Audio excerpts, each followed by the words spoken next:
I guarantee you after watching this video, you will become a better shooter on NBA 2K25. Let's get straight into the 11 tips I have to make you more consistent at greening on this game. Number one, your settings and your controller settings are very, very important. I have a full in-depth video on this, but the one thing I will say is turning on the right shot cue is very important. You're going to want to be on that high risk, just so you have control over whether you make the shot or not. Yes, you go on low risk, you can hit some whites and get lucky, but we're looking to be consistent, not rely on RNG.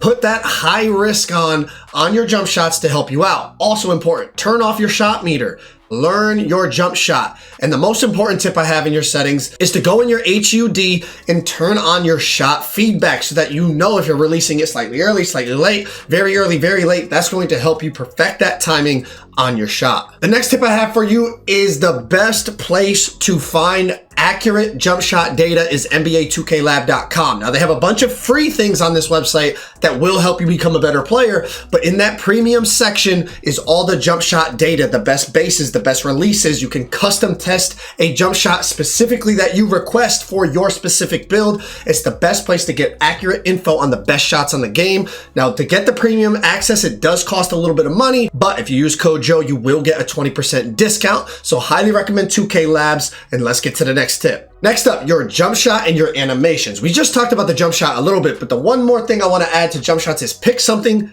that you are comfortable with. Just because somebody says this is the best jump shot and it works for me, it might not be comfortable for you. You need a jump shot that visually you can see the jump shot cue. You can see when to release it. It looks comfortable for you. It looks natural for you. I've used good jump shots that were uncomfortable for me and I could not shoot. And that was going back, 24, 23, 22, 21, all the past 2Ks. It's very important you find a jump shot that is not only good statistically, but also you are comfortable with. And when it comes to animations, your dribble animations obviously are very important to get open, but also your scoring animations, your fade animation, your hop jumper animation. You need to make sure you have optimized signature styles that are going to create space to get you more open looks. The more open looks you can create, the better you're going to shoot. Of course, it sounds simple, but if you're out there shooting contested shots all the time, you're never going to really get comfortable and confident in your shooting ability because you're going to be missing simply because it's contested. Create the open shots, then develop the confidence and the comfort to knock those shots down. There's only 5 shooting badges on NBA 2K25, and depending on your height, you might only get access to 4 of them. So it's very important that you max your shooting badges out as quickly as possible. There's a bunch of ways to do this, whether it's my career or going to the dunes. We'll talk about those in a second, but there's 2 places that you might not know about. If you go to Chris Brickley's gym, there's a game you can play that you get up to 4 times badge progression. You can get a ton of shooting badge XP in that one game. You can also go do practice drills, and if you change the difficulty of those drills, you can get more progression towards your shooting badges as well. You can also go to the dunes and shoot against Danny Dunkman. We're going to talk about him in just a second, but those 2 places you can get a quick boost to your badge XP, and you want to get those shooting badges maxed out as soon as possible because those are going to help increase your green window as you play games. Let's talk about hot zones and lethal zones. These are very, very important. I don't care how good you are, how skilled you are, how experienced you are. Without hot zones and lethal zones, you're not going to shoot to the best of your ability. Now, the best place to go to get your hot zones is go to the dunes and play against Danny Dunkman. This is like playing against Disco from NBA 2K24. He's a short, like 5'9" slasher that you can shoot right over, and he won't get many contested shots on you, making it easier to green, easier to get those hot spots. Now, once you have your hot spots, you're going to want to head over to the Lethal Shooter gym and do the drills against Lethal Shooter to be able to unlock 1, 2, or potentially 3 lethal zones. Now, when you're in there, if you're going to go for 3, you have to actually outshoot Lethal Shooter, and he does shoot a decent percentage, so you got to have some shooting ability to outshoot him, but you can get up to 3 lethal zones on this game. Hot zones and lethal zones are really going to help increase that green window and help you green more consistently. Now in NBA 2K25, the shots are much quicker, especially for those smaller guards. So what you're going to see some people doing with their shot speed is still keeping that A to A+ shot speed, but turning down their release speed. Pretty much everyone was on 4 out of 4 speed in NBA 2K24. I've seen people go to 3 out of 4, 2 out of 4. I've seen people on 1 out of 4 speed. Now they still kept the A to A+ speed on their jump shot, but they just turned it down just slightly to give themselves a little bit more time to adjust. You want to find that shot cue, right? Whether it's at your eyebrows or your forehead, or maybe at your chin, depending on how high your release is.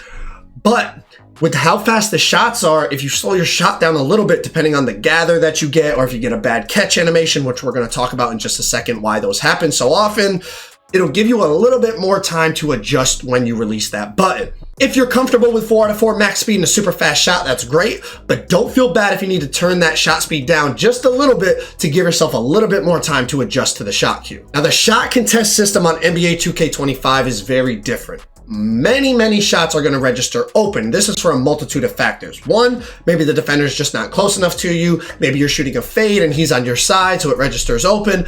But another big factor in this is attributes this year. A lot of people in past 2Ks, they'll put low perimeter. They'll put 25 interior and not care. On this game, your attributes really matter in terms of your contest. Even a player that has a decent block rating but a low interior rating, if you go up on them and they jump to block the shot, if they don't get their hand on that ball, it will still register open 9 out of 10 times. Same thing on the perimeter. You're shooting against somebody with 25 perimeter. Even if they jump, your player might get a fall down animation, right? You shoot it and fall down because they're jumping right on top of you. So learning the shot contest system will lead to you taking more open shots, and understanding who you're playing against and what their attribute spread is will also lead to you being able to know what shots you can and can't shoot.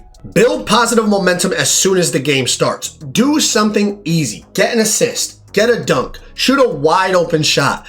Do not start shooting difficult shots, because as you miss or get a turnover or do something negative, you are getting negative takeover. You might not show up cold, right? There might not be the blue ring underneath your feet, but you are working towards being cold, which is going to lower your attributes and shrink your green window, making it harder to shoot. Build positive momentum. You might not have takeover right away, of course, but you're building towards your takeover, which is increasing your attributes, making it easier to green.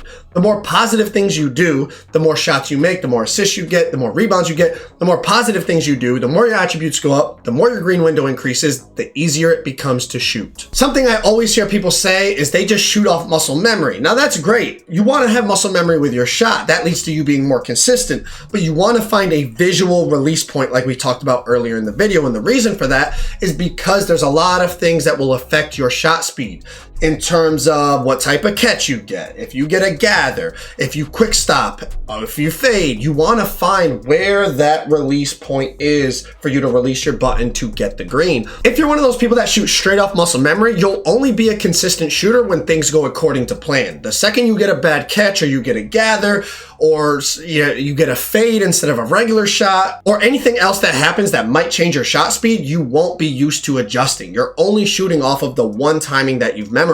You want to find that visual release cue that's going to allow you to green multiple different kinds of shots consistently. Good pass accuracy leads to clean catches. Bad pass accuracy leads to bobbled and gather catches.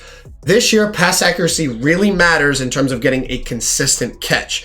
When I play Pro-Am and my center has 93 pass accuracy and he throws the break, I get clean catches very often. But when I play with my park friends who have 55 pass or 60 pass on their builds, and they throw me the ball, my player catches it and he stumbles a little, and then when he it messes up the shot timing. So keep this in mind with who you're playing with, who you want to play with. When your friends or your teammates are making their builds, pass accuracy is more important than you think when it comes to shooting. The more consistent the catch, the more consistent the jump shot timing, the more consistent you will green. Stamina matters a lot. If you're somebody that dribble, and you get low stamina, that is going to affect not only your shot timing, also your green window. Be efficient. Even if you're someone who likes to dribble, be efficient with your dribbling. If you're an off-ball player, be efficient with your movement so you're not burning your stamina. Shooting with high stamina will increase how often you green. Speaking of stamina, buying Gatorade boosts, I know it costs VC and that sucks, but it does help your shooting. To go along with those Gatorade boosts, jump shot boosts also will help you. Now, those cost VC, and I understand maybe you don't want to waste those for park games, maybe only if you're playing a bit more competitive, whether it's Proving Grounds or Pro-Am or Stage, but Gatorade will help you keep that stamina like we talked about, and jump shot boost will help you green more often. Now, implement these shooting tips and you will become a better shooter. And if you want to check out the best jump shots for all heights and shot ratings on NBA 2K25, click that video on the screen right there. It will help you out, I promise.